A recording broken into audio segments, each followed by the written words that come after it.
Bir oyundan əslində mənim həyatım başlayıb, universitetimi 3-cü kursda yarımçıq qoydum. Evdə çox problem yaşadım.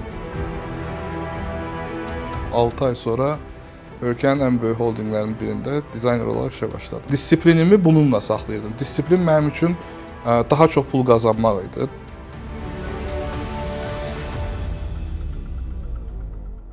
2000-ci illərdə internetin 42 kilobit olan vaxtlarında, hansı ki, indiki gənclər 20-30 megabitə şikayətlənən bir dövrdə biz 42 kilobitlə və internetdə məlumatların olmayan vaxtı nəyisə biz əldə etmək üçün saatlarla, günlərlə nəyisə bir yükləməyə vaxtımız gedirdi. Hansı ki, hal-hazırda həmin o məlumatları yükləməyimiz üçün maksimum bizə 10 saniyə lazımdır. O vaxtlar bir çoxları bilər, mənim yaşlılarım bilər, onlaynda ən maraqlı oyun, ən belə tanınmış oyun Kombat deyə bir oyun var idi. Həmin o Kombat oyunlarında yalnız indiki oyunlardan fərqli canlı bir personajlar falan yox idi. Yalnız şəkillər, sözlər. Bir strategiya qurmalıydın və oyunu oynamalıydın. Oyunun içində pul qazanmaq üçün oyunda olan qruplara sayt açmaq, saytdan sonra həmin o oyunun xəritəsini çəkmək və xəritəni satmaq ki, oyunda bir pul qazanıb oyuncumu daha güclü eləmək.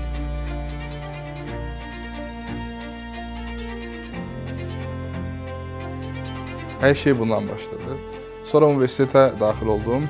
2010-cu ildə Bakı Dövlət Universiteti. Həmin universitet vaxtında artıq mən Bakıda baxdım ki, saytlara tələbat var. Facebook'un falan olmayan vaxtlarında mənim və dostlarımla başladıq şirkətlər üçün saytlar açmağa. İxtisasımla işim heç uyğun gəlmədiyi üçün universitetimi 3-cü kursda yarımçıq qoydum. Evdə çox problem yaşadım. Valideynlərim normal idi. Düşünürəm, mən də uşağım hal-hazırda mənə eyni bir sürpriz eləsə, mən də eyni reaksiyonu verərdim.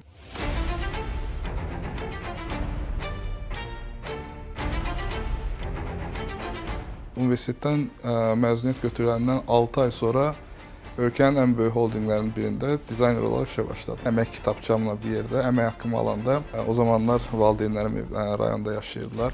Getdim, qoydum qabaqlarına. Siz mənə başa düşmürsünüz deyə onlara bir sübut elədim ki, əgər mən sizin dediyinizi eləsəydim, yaxşı bir əmək haqqına çalışırdım, amma yaxşı bir əmək haqqı ilə nə qədər yaxşı qabağa gedə bilərsən, nə qədər perspektivin ola bilər məsələsini dəfələrlə sübut etməyə çalışmışam. Məncə də alınır.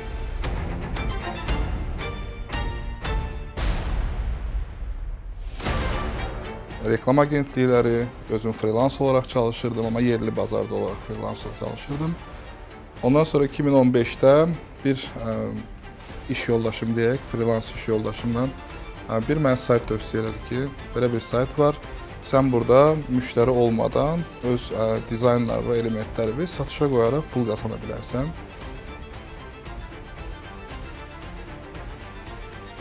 İstədiyin vaxt işləyirsən, istədiyin vaxt istirahət edirsən, hətta müştərinin nazını çəkmirsən.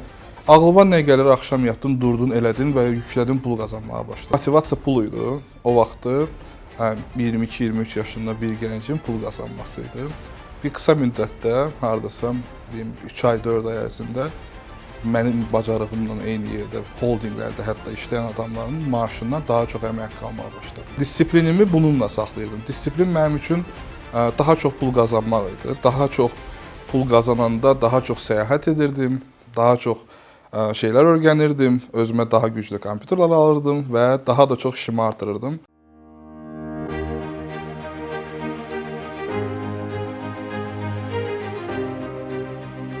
Daha sonra onlaynda çalışacaq işimin ofisini qurdum, studiyasını qurdum və mənim studiyam digər studiyalardan fərqli olaraq lokal bazara işləmirdi. Yəni yerli bazar üçün iş görmürdü. Pandemiya vaxtı idi.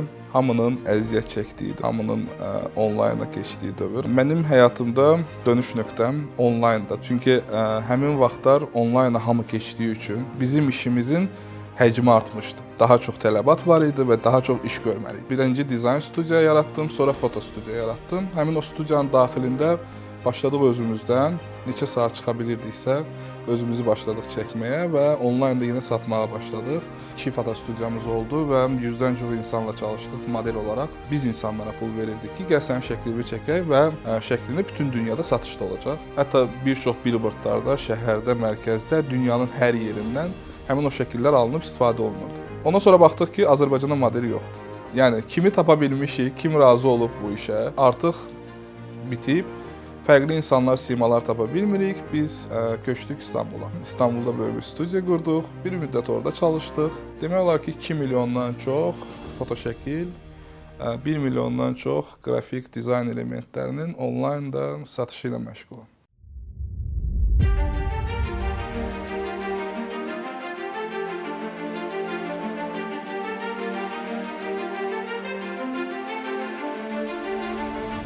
Hal-hazırda qəbul olduğumdan 15 il keçib, təhsilimi davam etdirirəm. Sadəcə davam edirəm ona görə ki, o diplomu anama, atama söz vermişdim. Buradan abituriyent olan gənclərin valideynlərinə söz demək istəyirəm. Eyni problemi yaşamışam. Universiteti yarımçıq qoymağımda səbəb, əvvəllər məzuniyyətə çıxmaqda səbəb mənim deyil də valideynimin istədiyi, yazdığı fakültəyə qəbul olmağım idi. Hamı universitet oxumalıdır deyə bir şey yoxdur. Peşə məktəbi var, peşə var, ixtisaslar var. Elə peşə var ki, sən universiteti bitirəndən sonra belə o əmək haqqını və o gəliri əldə etməyə bilərsən. Yəni peşə ondan daha da üstün sənə gəlir verə bilər.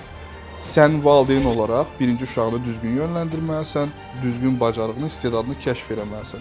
Ondan sonra həmin onda artıq gənc özünü tapacaq, gənc istedadının və həvəsinin dalınca arxasıca gedəcək və bir nəticə əldə edəcək.